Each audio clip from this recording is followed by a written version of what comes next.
Dr. Mohammed Yunus, a well-known international figure, founder of the Grameen Bank, Nobel Prize laureate, and pioneer of microcredit and microfinancing, in short, a celebrity in the West, is controversial in Bangladesh. He was faced with a number of charges that violated employment rights and non-compliance, from a labyrinth of deceit, how he's portrayed in his native country in Bangladesh, who investigated his networks and some of his dealings, to stopping the legal harassment of Dr. Yunus, as it's heard from 160 global leaders, in quotation marks.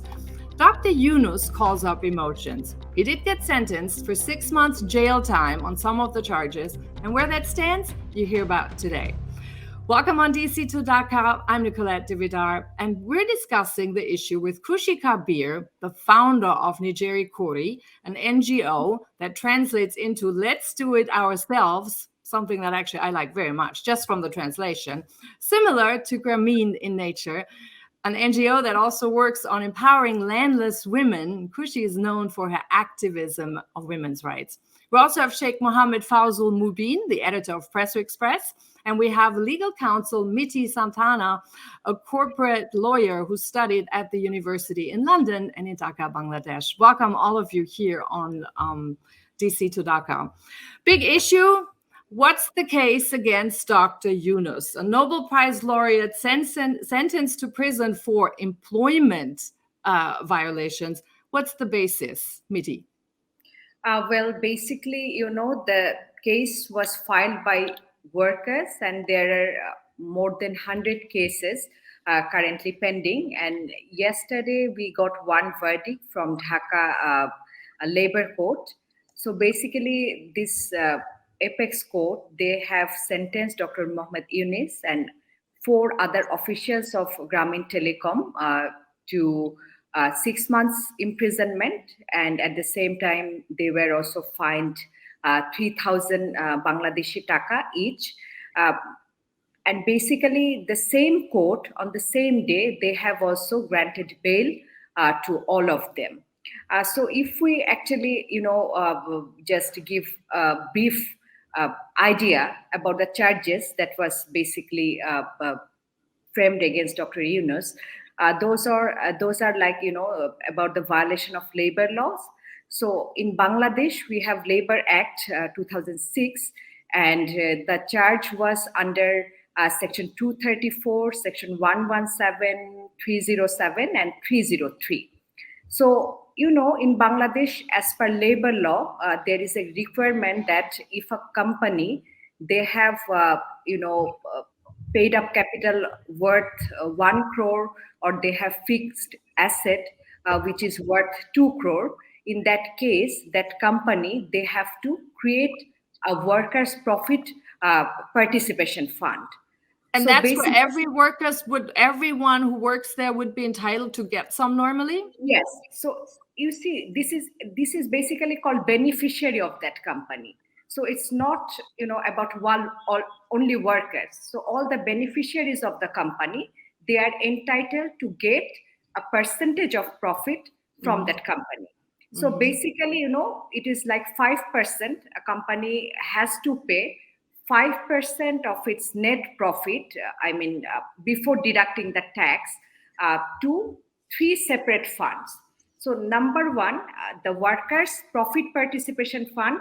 Number 2, welfare fund, and number 3, there is a government fund, which is, Workers' Welfare Foundation.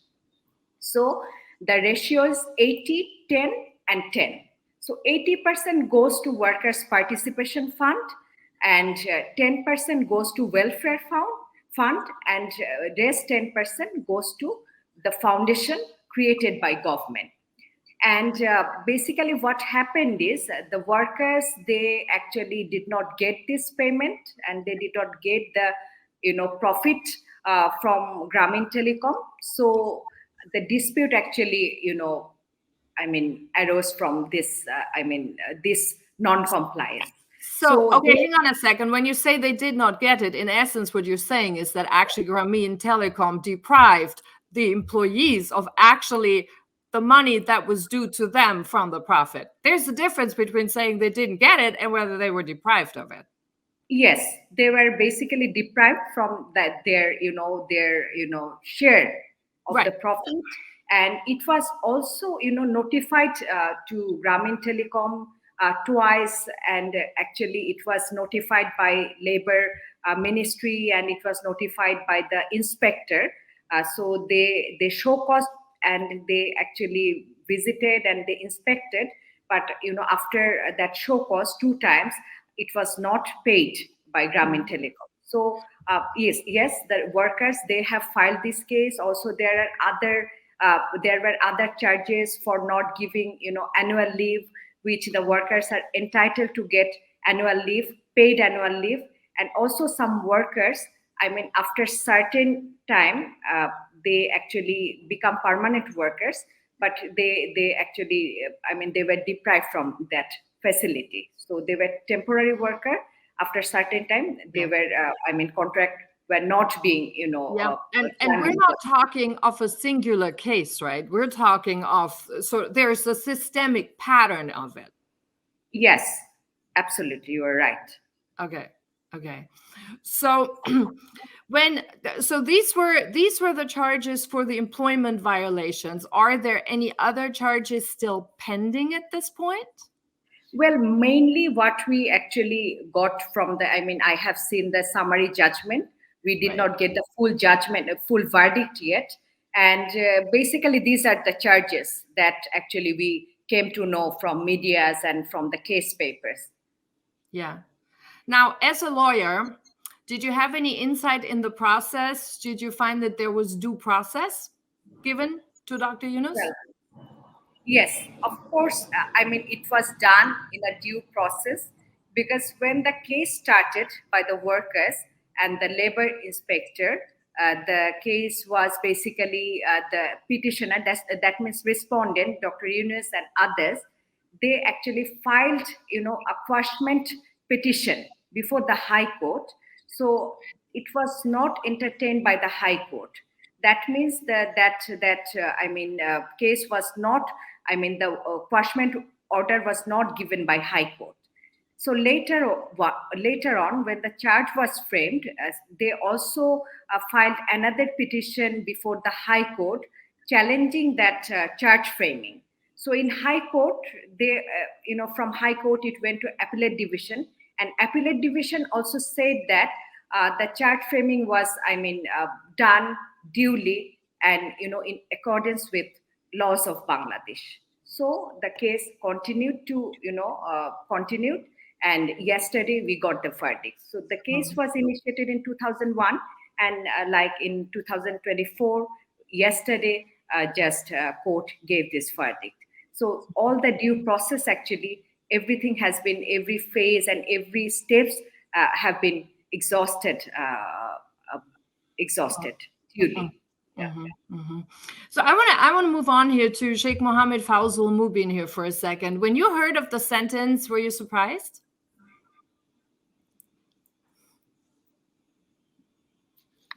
You need to unmute.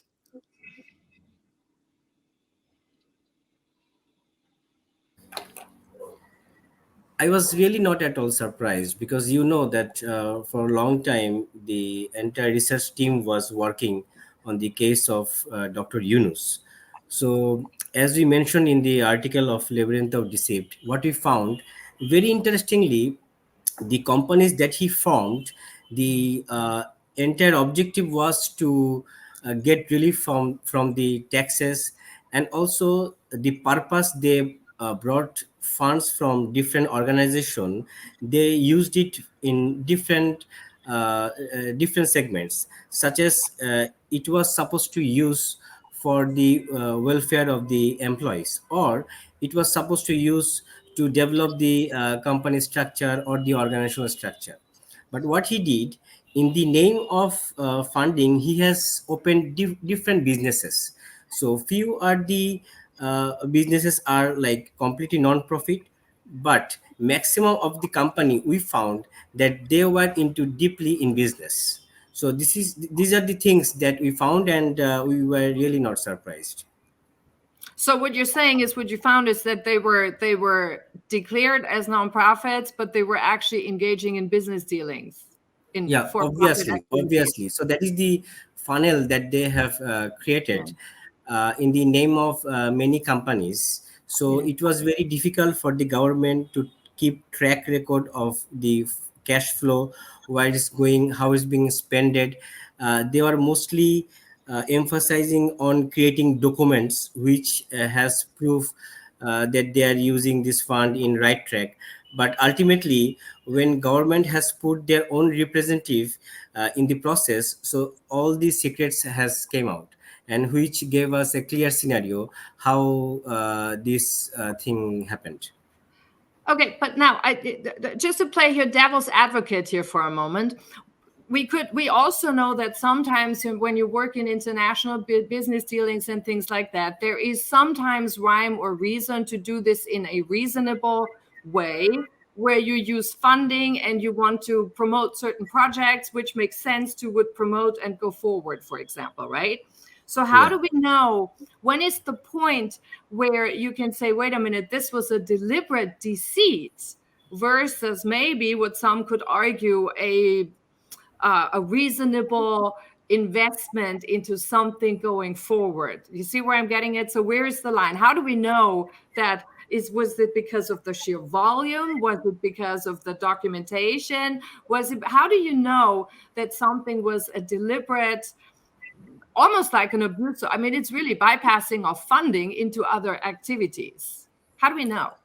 Like say for a CSR activity, Grameen Bank or any of their organization has uh, allocated around 5 crore BDT for certain project. But what happened when we deeply investigate, in the name of awareness, they have spent crore fund, which is not at all relevant with the project. So this has a clear this shows clear picture that how they misuse their fund.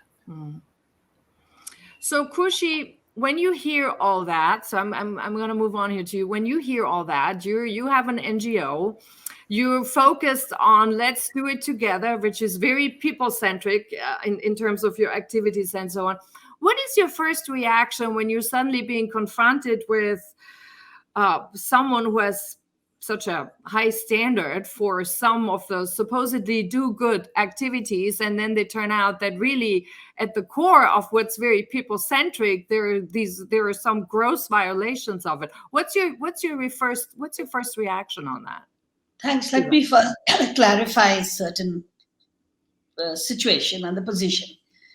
Grameen Bank and Grameen Telecom are not the same. Mm-hmm. Dr. Yunus began Grameen Bank as a microfinance institution, a microcredit institution to give loans to the poor. Mm-hmm. He's no longer with Grameen Bank. Grameen Bank, he overstayed the number of years one is supposed to stay. Grameen Bank is not it is something that's quasi-government, like it has the government approval of operating as a bank. The chair and some board members are appointed by the government, and the others are borrowers of Grameen Bank and Grameen Bank itself. And Dr. Mohammed Yunus, whose vision and dream was Grameen Bank, and he was called as the banker to the poor, he got a lot of mileage in internationally, globally, and got the Nobel Peace Prize too. So that is the Grameen Bank. He is no longer with the Grameen Bank because there is an age bar, that you have a retirement age, and he had gone beyond the retirement age, so the government then felt that he was no longer qualified to be there because he was no longer of the age. He had gone past the age. But let me just then say what Dr. Yunus had also done. He had started something called a corporate social responsibility kind of a separate institute, which would look at trying to bring corporations and businesses together, where supposedly the profits would also go for the benefit of the poor, where it would have some, he called it social business. And he formed something which was first a Grameen Center, which is now called the Yunus Center, which is funded a lot from the fund money he got as the prize money he got as the Nobel from the Nobel Peace Prize. Grameen Telecom, which was his first business deal, which is a separate entity, has a separate board and separate everything, is the Bangladeshi counterpart for Telenor, the Norwegian telecommunications company. So Grameen Phone is actually not an independent and Grameen. It's a part of a international business corporation. It's part of Telenor. And if you look at the Grameen Phone logo, is the Telenor logo. So I think a lot of people are thinking Grameen Phone is the charity or a social, do good kind of a business. It's not. It is a business enterprise. It's for-profit business. Now, apart from Grameen Phone, and Grameen Phone is the one that is being under question now and is being, the case is on Grameen Phone. He has other businesses too, and he goes abroad and he gets a lot of support from other businesses and governments to set up what he calls social businesses. And so he is no longer the banker to the poor like he's known as, because he's no longer with Grameen Bank. So he's not doing banking to the poor anymore. I have my reservations about the operations of microfinance, microcredit, but that's a different story. I'm not going to go into that. But I just wanted to make clear that one should not muddle the two, because Dr. Yunus is so well known internationally, and he's the most visible and the most important figure internationally well known, and has given Bangladesh a lot of credibility because okay, I get all of this, but here's one thing that I want to ask you right off the bat here. So you say we should not meddle. Okay, so you have. I'm not saying meddle. I said don't mix the two. Grameen Telecom is a for-profit business. It's not Grameen Bank. Okay, but here's the thing. So if you're a social entrepreneur, I am a social entrepreneur. I know there are many others out there too.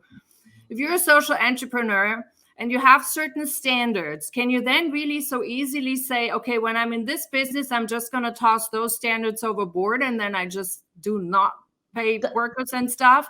And in other instances, when you're a banker of the poor, you behave like a banker of the poor and you kind of behave accordingly. Isn't that a double standard? Yeah, I think you've hit the crux. That's the main question. And that's the question we have. That is he having double standards? Because if the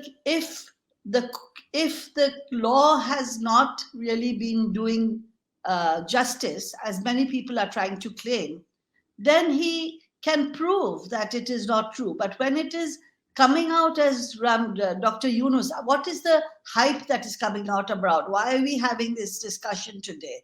It's because the hype of Dr. Yunus's image is of a banker to the poor, somebody who's humanitarian, somebody who's doing good for the poor. But the case is under a different issue altogether. It's a business issue of him not giving the rights and due that is supposed to be given.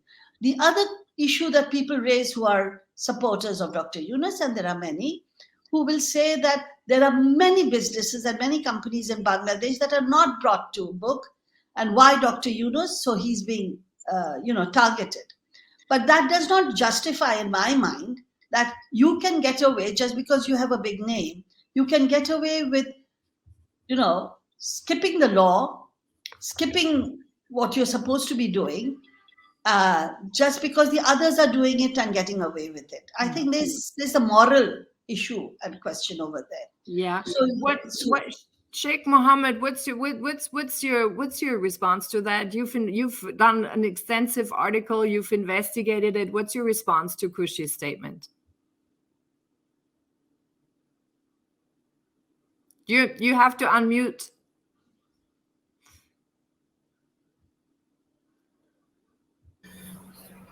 Yes, so the message is very clear from Madam Khushi, that the first thing is it was the entire the case was on his business activity, like the deserving money that his employees supposed to get. So they didn't get it. And what happened when it came to media, or it came to open platform, he tried to negotiate with those employee underhand the table, which arise the main question, like was it a right format to do it from the position of Dr. Yunus, the way he is representing himself. So the dual character is a right word maybe. And the another thing, the perception. See, he is representing the poor people of the country. Now, in the in one side, when they are extending their loan, like the microcredit, the very insignificant amount, maybe 5,000 taka or 10,000 taka, which is like equivalent to $100. On the other hand, if you see the entire management lifestyle, or their model of operation, you will find the Unis Center itself a project of minimum few $1 million, where you are giving loan of few $100. So there are I'm sure 100,000 number of people's loan equivalent to the operational cost of the only the Unis Center. So it has significantly project that how they have been mishandled the entire money. So I think it's all from mind. Miti, I got a question here for you. Now we heard I read he's been sentenced, but how much jail time does he actually do? Does he do jail time, or is it on bail or bond? Oh, he's right now he's on bail for a month. As I said, that the same court, they have granted bail on the same day for 4 of them for a month. So yeah, he's currently on bail. Can I just come in? He's on bail for a month so that he can appeal in this month and ask for. Yes. He has. Now it will go to the labor court appellate tribunal, and after the decision of appellate tribunal, there is a provision, there is a scope to writ before the high court against the decision of that tribunal, and also it can go to the appellate division. So the respondent, they have further remedies, and maybe during this time they will appeal on due process. Now, Miti, one more question for you. So there were more people involved other than just Dr. Yunus, right? So yes. Has there been enough evidence in the case? And that question actually goes to Sheikh Mohammad Fauzul Mubin as well, because you're closer to the case. Has there actually been enough evidence that it was not just an oversight as a chairman, but there's actual direct responsibility that goes with it? Because sometimes, you have, when you're a chairman, yes, we always say you have the oversight, but then you have other people who sometimes do things, and you may just be in a position where you happen to, well, it happened under your watch, but you weren't really closely looking. Or has there been evidence that there was more direct involvement in it? Well, there is direct involvement, because four people charged among others, and I'm sure there were other people, they were also involved. But when you are running a company, when you are the managing director or chairman of a company, so definitely if there is any negligence done by any other employees or whatever, so the managing director or chairman and the involved officials, they are actually responsible for this. So we know that there's a principle of vicarious liability. So that means, like, even if there is anything done by the any employees of that company, the chairman, managing director, even if they are not directly involved, still they can be charged for that. They're responsible for that. And if there is any direct involvement, or if there is any direct engagement with any non-compliant issues, it was a very, very serious issue, serious allegation. And I mean, there are more than 100 cases filed by the workers. So certainly it came, into the notice of the managing director and chairman. So certainly, definitely, one cannot just discharge his liability by saying that he was not directly involved.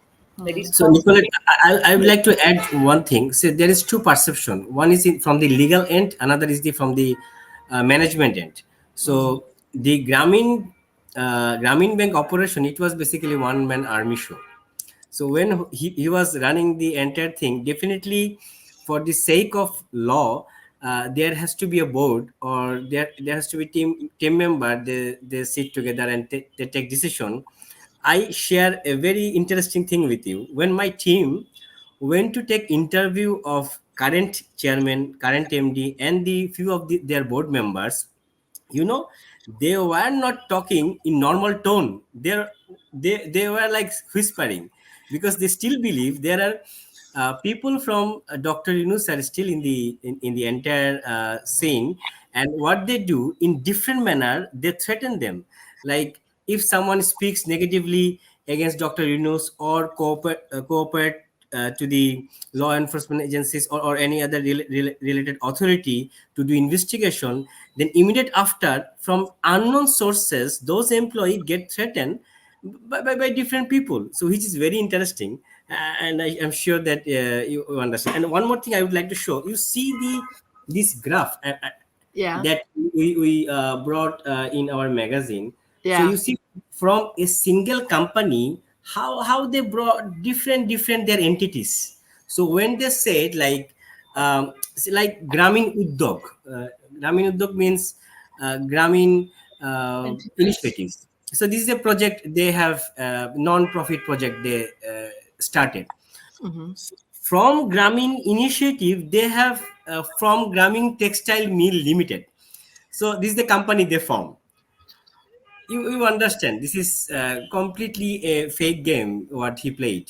So my first reaction, honestly, is when you look at this, and also when I read the article, my first reaction was, that sounds like it's perceived as a very typical banking nonprofit conglomerate, which we see so often nowadays happening on a larger scale. So it brings up the question, though, and that question actually goes to Khushi also. Is it maybe time to clear up some of these dealings and some of these workings together of the nonprofit, the public private are great things to do when they work, but I think it also has grown almost into these big knots where you have these huge conglomerates, obviously also with a lot of room for abuse. So my question is then, Khushi, would you say it's time to clean up some of these nonprofit dealings and how they interact with governments? I think it's very important, because when you're saying you're a non-profit and you're saying that you're a non-profit for public interest, then you have to be very clean and above board, and you have to be very categorically. You cannot afford to be fuzzy. You cannot afford to be somebody who's having double dealings in any kind, and you have to be very clear and clean about your operations. It has to be absolutely clean. So I just wanted to say that, what is being said, which I tried to say, that I want to talk about the cases against Dr. Yunus. There are many. There is this one case, but there are many other cases. That's also there is an apprehension, because Dr. Yunus got away for a long time when he was solely in charge of Grameen Bank. It was his dream, his baby. His baby, yeah. His baby, his dream. But when he's no longer somebody who is untouchable, in the sense of untouchable, not meaning that you cannot touch him because he's untouchable that way. He's untouchable because he's above the law. He's above everything. Everybody knows him. Globally, he's such a big name that you cannot, that when you start critiquing him, that when you start talking about him or taking him to accountability, that means you are against him. that you are deliberately, that's the image that is being given globally, that there's a deliberate plan to try and finish Dr. Yunus. So what I tried to say right at the beginning, I think we take Grameen Bank out of it. There are a lot of criticisms of Grameen Bank, and there's been enough studies done, films made, documentaries made, which talks about Grameen Bank. This is not about Grameen Bank. This is a totally separate entity. And I would like to ask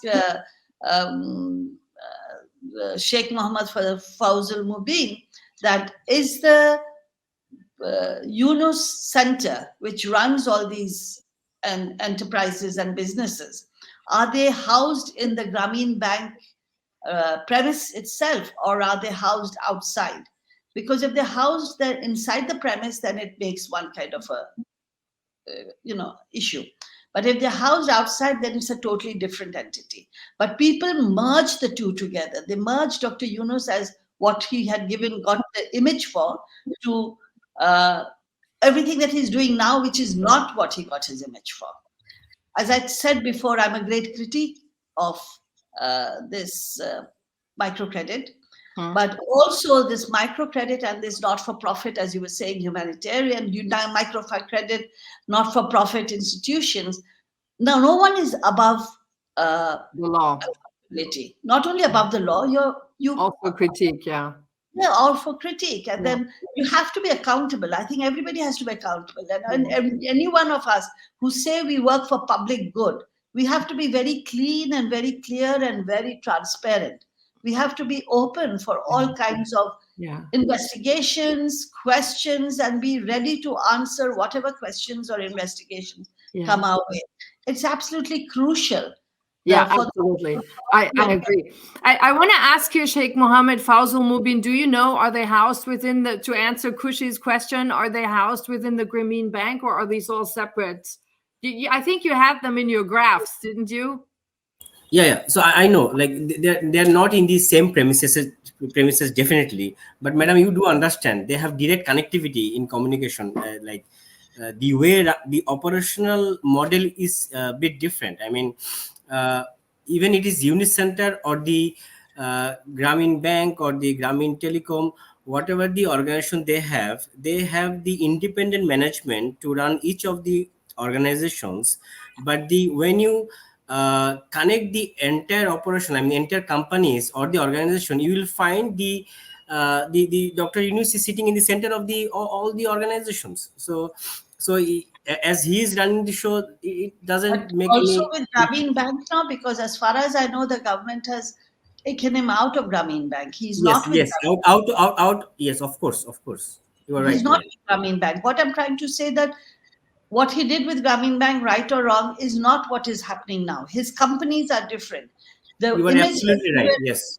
The image he's given himself of being the friend of the poor, the banker to the poor, is not what he is. His is the business model. Exactly. Madam, I really would like to bring one point. See what, like, as you said, Dr. Yunus, one of the prominent face from Bangladesh. Am I right? So if it is right, then what's happening? We have seen there are few statements are coming from abroad from different international faces. So what they are telling that as Dr. Yunus is a very respected person, he's a Nobel Laureate, and also for many other image concern, Bangladesh government should maybe stop this procedure or many other claim they did. Now my question is, if 100 people of Bangladesh or Bangladesh, India, Pakistan write a statement to US State Department to stop a investigation against a criminal, do you think it's logical? And also, we have found few of the people who has given signature, and we tried to communicate with them. Surprisingly, they don't have any knowledge on the culture, on the history, even on the geolocation of the Bangladesh. So how come they give signature to get Dr. Yunus out of this investigation? So don't you think that, as they always say, that a right judicial system of Bangladesh, so it is directly misengagement of them of the judicial system of Bangladesh?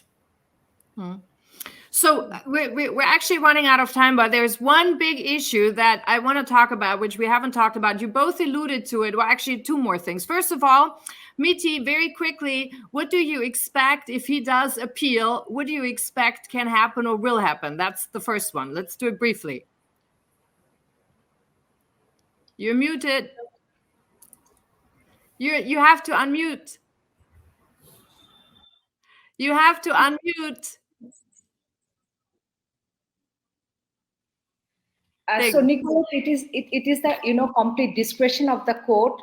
So only after appeal and only after getting the order we'll be able to know what would be the result. But one thing I wanted to mention that just to summarize, there is a theory in law which is called lifting the veil. So that means a company, it has a separate legal entity from a person. So the company has a corporate personality which is distinct from its members.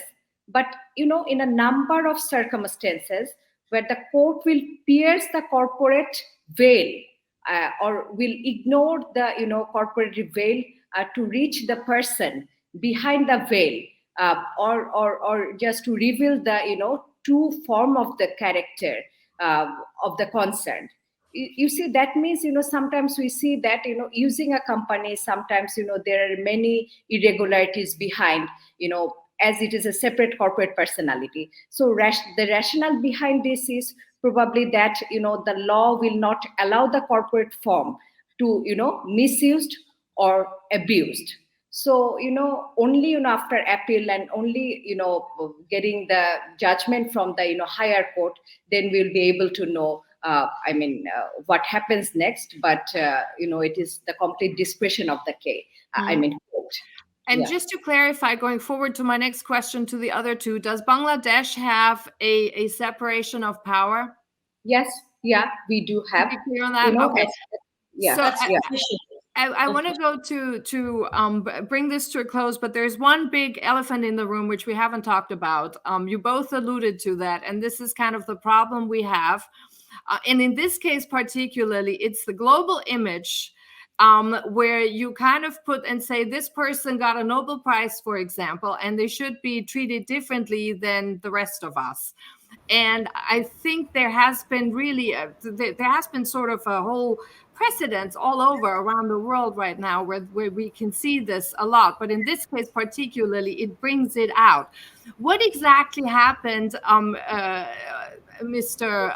Mohammad Fauzul Mubin? What happened in terms of who did those global leaders actually send the letter to? Because it wasn't, they can't really influence anything, but the thing is, it was actually sent to your prime minister, right? No, I will give you the answer. So before coming to directly the question answer, I would like to say one thing. You see, there is strong message from the Prime Minister of Bangladesh that he calls for a international investigation. Any organization, she dared to challenge that this is so solid case. Any organization come to Bangladesh and they can reinvestigate the entire situation. I'm sure that will give a good answer to the entire fraternity of the international community. Now come to your question. You definitely know that Dr. Yunus has very good relation with the powerful lady Hillary Clinton, right? So we have found very good link that a group of people who has direct involvement to give funding to Hillary Clinton election. I mean the lobbying firm who has officially appointed to get funding for Hillary Clinton election, and there are at least 20 plus members in the list of the statement that they were part of the signatory board. And also I'm sure there are lots of exciting news will come. We have the Press Xpress has their own investigation team and they got the documentation. There are direct connectivity of providing funding in different operation and election of Hillary Clinton era. So you do understand that what context has brought this entire community to give a statement in favor of Dr. Yunus. Yeah, I feel that it really puts a lot of current institutions in questions. And I think this is a really good case where we see sort of how do we distinguish, when is the law applicable to whom and when isn't it? And who are the global leaders? We even have this entire concept today. Is that still accurate, or are we actually at a time where the citizens have to get more involved in things? What is the people's role? And then also, when do we always say how much do countries indirectly meddle in someone else's jurisdiction by things like that? So one could almost say then, is this just sort of like another case where there's a lot of sentiment out right now between the elite and the people worldwide? And one could say, is this another blatant case of a so-called perceived elite that is kind of well connected, which is sort of the bankers and a lot of in the financial world, the nonprofit entanglements, versus the people? It does have that smell to it. And I think people generally become like very very sensitive to things like that. So I think it's a high-flying case. It's certainly interesting developments. And what do you expect I'd like to forward out of this? Yes. Yeah, I'd like to come in because I just want to say that there is one problem. The problem is that Dr. Yunus is not the only one that's corrupt or misused. There's lots of newspaper articles, there are lots of investigations of many industries, corporations, companies that have done even worse in terms of their violations of whatever laws we have relating to the same issues that Dr. Yunus is facing. But they do not get convicted. There's no conviction in them. They get bail. Their cases are not taken to court. They don't have such quick, the